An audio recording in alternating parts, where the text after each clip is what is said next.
शांति ओम शांति ओम शांति ओम शांति ओम शांति। ओम शांति। आज 5 जुलाई 2025 प्रातः मुरली ओम शांति बाबा दादा मधुबन।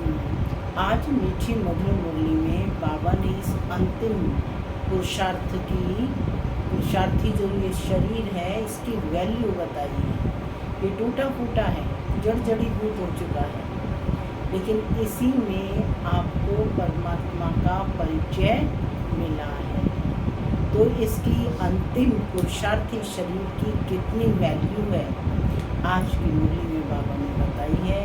क्योंकि बाबा कहते इससे ही तुम्हें बहुत कमाई करनी है। बेहद के बाप के साथ खाते पीते उठते बैठते सोते सर्व संबंधों की अनुभूति करनी है। साथ ही बाबा ने कहा कि ऐसा कोई भी कर्म नहीं करना है जिससे ब्राह्मण परिवार की या बाप की इज्जत जाए। बाबा बच्चों को सावधानी और चेतावनी दोनों दे रहे हैं कि कोई भी ऐसा कर्म नहीं करना है। आत्म अभिमानी बन पूरा पवित्र बनना है। याद से जो पुरानी खाद है उसे निकालना है। सुनते हैं आज के डायरेक्ट ईश्वरीय महावाक्य। ओम शांति। बाबा कहते मीठे बच्चे, बाप तुम्हें पढ़ा रहे हैं खूबसूरत देवी देवता बनाने। खूबसूरती का आधार है पवित्रता। बाप तुम्हें पढ़ा रहे हैं खूबसूरत देवी देवता बनाने। खूबसूरती का आधार है पवित्रता। आज की मुरली से प्रश्न है, रूहानी क्षमा पर जो परवाने फिदा होने वाले हैं उनकी निशानी क्या हो? रूहानी क्षमा कौन है? शिव बाबा। तो उस पर जो परवाने फिदा होने वाले हैं उनकी निशानी क्या होगी? पूछ रहे हैं बाबा, क्या निशानी होगी उनकी? बाबा कहते कि फिदा होने वाले परवाने एक तो क्षमा जो है जैसी है उसे यथार्थ रूप से जानते और याद करते हैं। दूसरा, फिदा होना माना बाप समान बनना। तीसरा, फिदा होना माना बाप से भी ऊंच राजाई का अधिकारी बन जाना। बाप से भी ऊंच राजाई का अधिकारी बन जाना। गीत चला, महफिल में जल उठी क्षमा। ओम शांति। महफिल में क्षमा जल उठी है तो ये कौन आया है? कौन आया? ओम शांति। माना मैं शांत स्वरूप आत्मा हूँ, शांति मेरा स्वधर्म है। बाबा कहते अब घर वापस जाना है। ओम शांति। मीठे मीठे रूहानी बच्चों ने गीत की लाइन सुनी। क्या लाइन सुनी गीत की? महफिल में जल उठी क्षमा। ये कौन समझाते हैं? रूहानी बाप। वह क्षमा भी है, नाम ढेर के ढेर रखे हैं। बाप की स्तुति भी बहुत करते हैं। यह भी परम पिता परमात्मा की स्तुति है ना। बाप क्षमा बनकर आए हैं परवानों के लिए। परवाने जब क्षमा को देखते हैं तो उन पर फिदा हो शरीर छोड़ देते हैं। अनेक परवाने होते हैं जो क्षमा पर प्राण देते हैं। उसमें भी खास जब दीपमाला होती है, बत्तियां बहुत जलती हैं तो छोटे छोटे जीव ढेर रात को मर जाते हैं। अब तुम बच्चे जानते हो हमारा बाबा है सुप्रीम रूह। कौन है बाप? सुप्रीम रूह। उनको हुसैन भी कहा जाता है। हुसैन माना बहुत खूबसूरत है क्योंकि वह एवर प्योर है। आत्मा प्योर बन जाती है तो उनको शरीर भी प्योर, नेचुरल, सुंदर मिलता है। शांति धाम में आत्माएं पवित्र रहती हैं। फिर जब यहाँ आती हैं पाठ बजाने तो सतो प्रधान, सतो, रजो, तमो में आती हैं। फिर सुंदर से श्याम अर्थात काली इम्प्योर बन जाती है। आत्मा जब पवित्र है तो गोल्डन एजेड कही जाती है। उनको फिर शरीर भी गोल्डन एजेड मिलता है। दुनिया भी पुरानी और नई होती है, उनको फिर शरीर भी गोल्डन एजेड मिलता है। दुनिया भी पुरानी और नई होती है। वही हसीन परम पिता परमात्मा जिसको भक्ति मार्ग में बुलाते रहते हैं, हे शिव बाबा, वह निराकार परम पिता परमात्मा आया हुआ है। डायरेक्ट स्पीच है कि वह निराकार परम पिता परमात्मा जिसे भक्ति में ही शिव बाबा कहकर पुकारते हैं, आया हुआ है। आत्माओं को इम्प्योर से प्यारे हसीन बनाने, ऐसे नहीं आजकल जो बहुत खूबसूरत हैं उनकी आत्मा पवित्र है, नहीं, बल शरीर खूबसूरत है फिर भी आत्मा तो पतित है ना। विलायत में कितने खूबसूरत बनते हैं, जानते हो ये लक्ष्मी नारायण हैं, सतयुगी खूबसूरत हैं, और यहाँ है हेल के खूबसूरत। मनुष्य इन बातों को नहीं जानते, बच्चों को ही समझाया जाता है। यह है नर्क की खूबसूरती।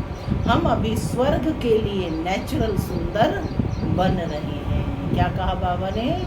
हम अभी स्वर्ग के लिए नेचुरल सुंदर बन रहे हैं। 21 जन्मों के लिए ऐसे सुंदर बनेंगे। यहाँ की खूबसूरती तो एक जन्म के लिए है। यहाँ बाबा आया हुआ है सारी पुरानी दुनिया के मनुष्य मात्र तो क्या दुनिया को भी खूबसूरत बनाते हैं।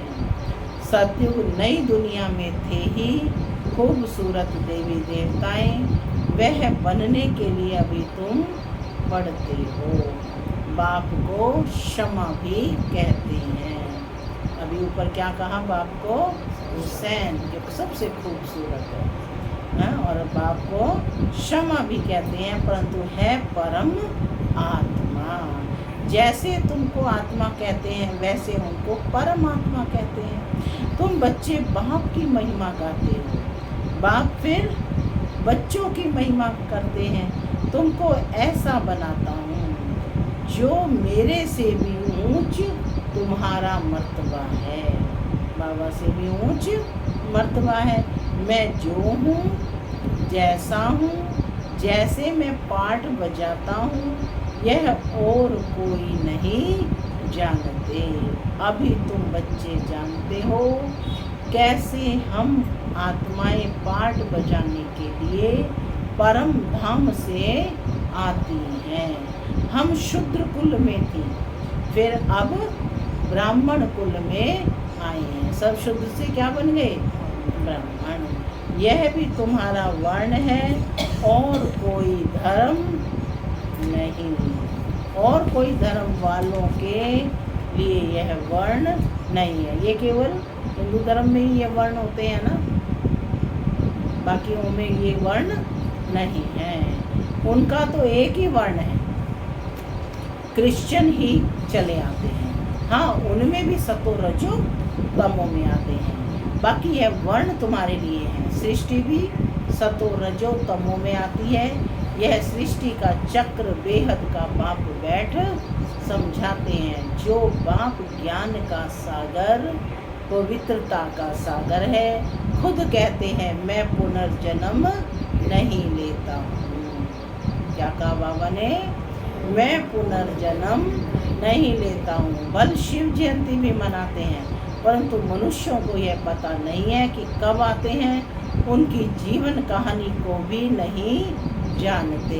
बाप कहते हैं मैं जो हूँ, जैसा हूँ, मेरे में क्या पार्ट है, सृष्टि चक्र कैसे फिरता है, यह तुम बच्चों को मैं कल्प कल्प समझाता हूँ। तुम जानते हो हम सीढ़ी उतरते उतरते तमो प्रधान बने हैं। 84 जन्म भी लेते हो।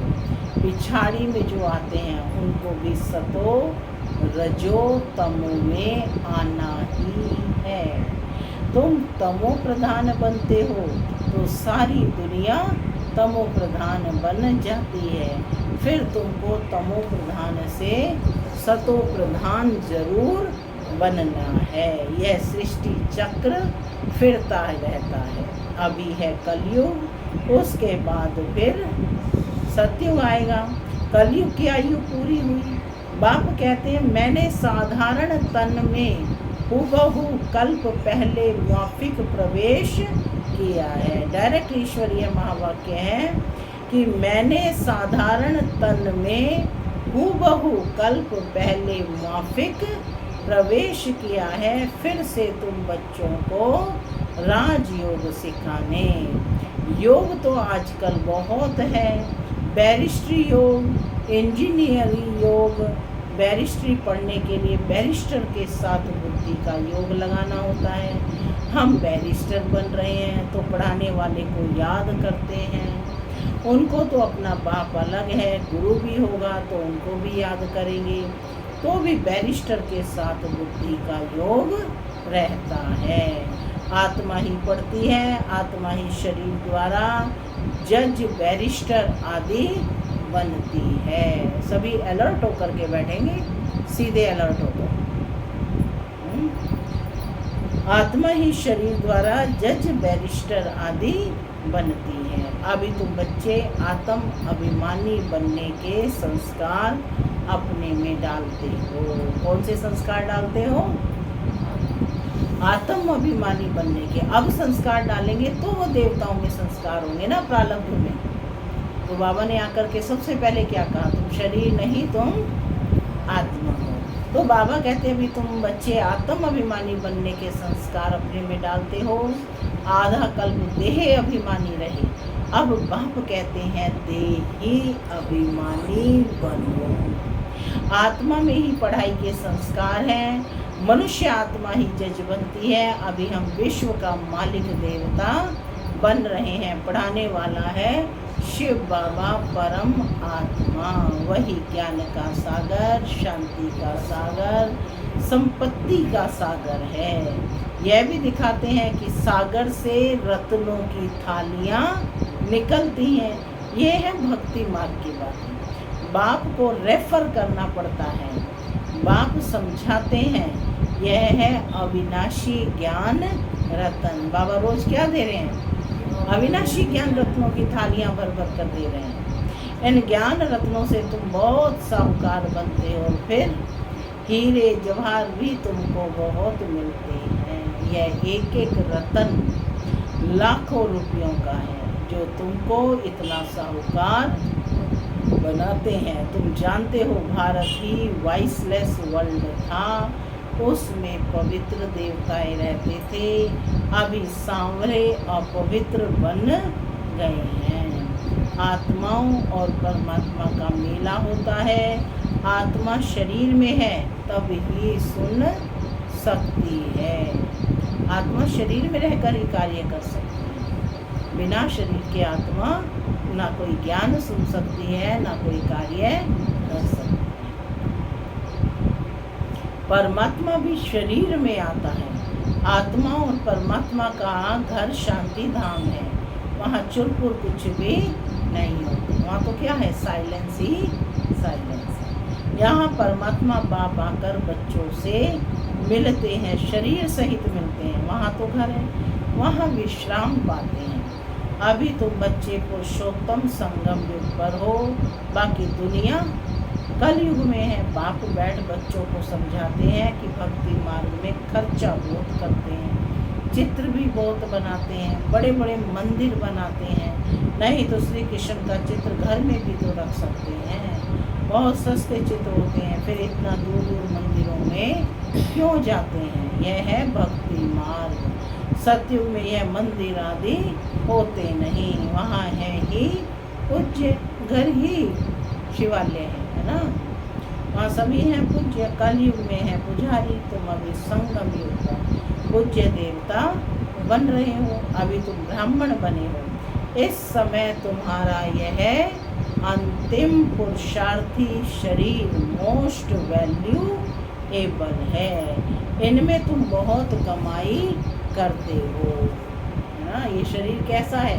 टूटा फूटा है, बीमार है, लेकिन बाबा कहते इस शरीर को हर पल धन्यवाद देते रहो, इसी में तुमको बाप का परिचय मिला है, इसी में ही कमाई है।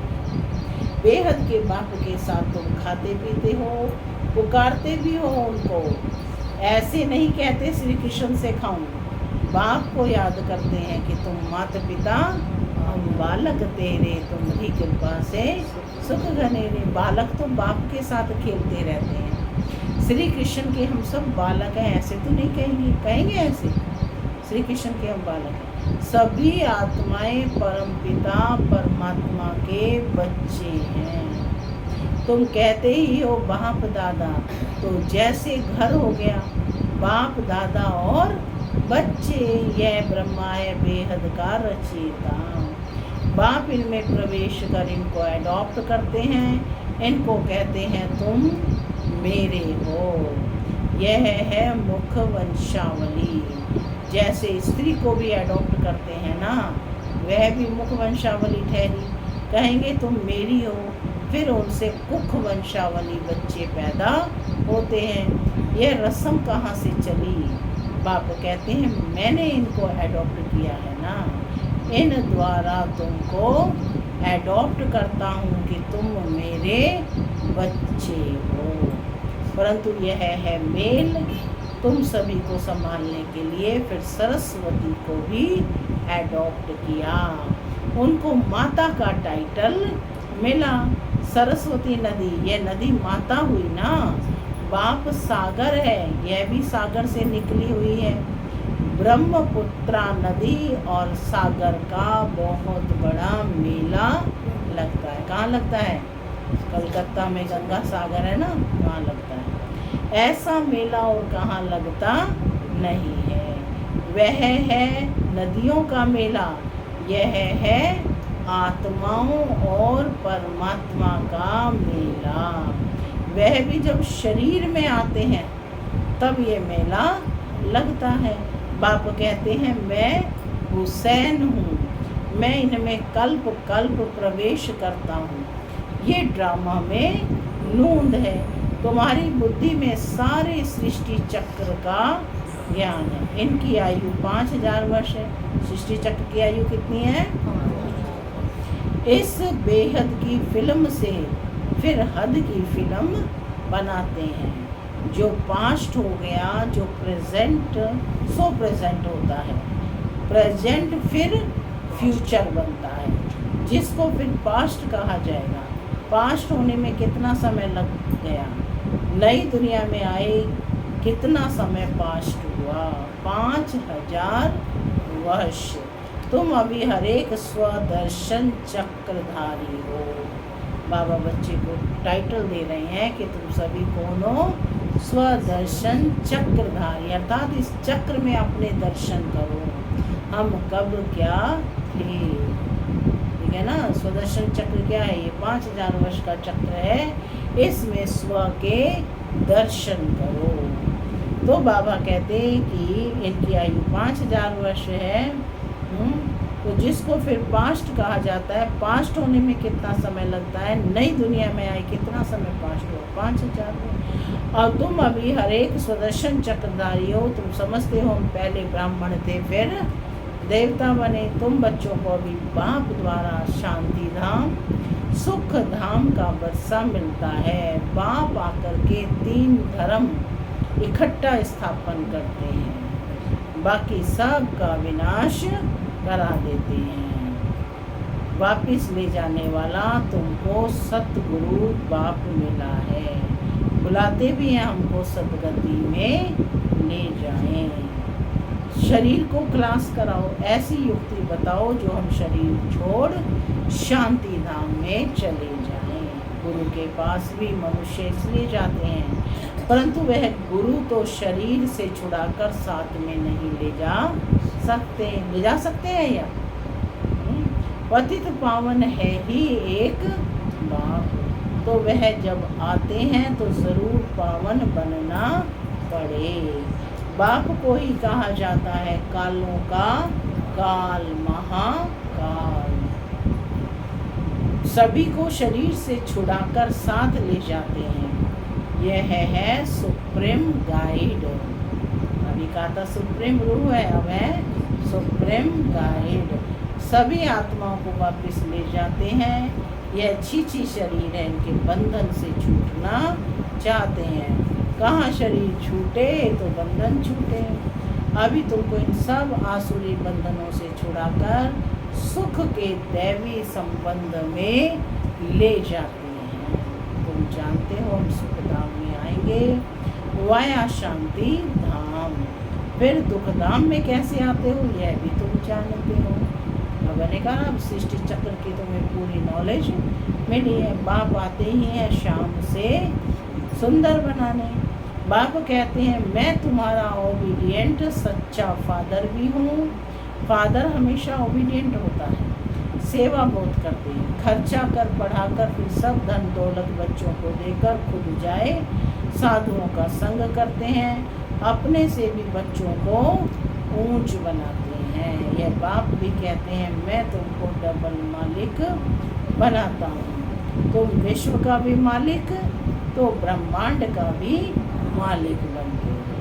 तुम्हारी पूजा भी डबल होती है, आत्माओं की भी पूजा होती है, देवता वर्ण में भी पूजा होती है। मेरी तो सिंगल सिर्फ शिवलिंग के रूप में पूजा होती है। मैं तो राजा बनता नहीं हूँ। बाबा क्या कह रहे हैं, मैं तो राजा बनता नहीं हूँ, तुम्हारी कितनी सेवा करता हूँ। ऐसे बाप को फिर तुम भूलते क्यों हो?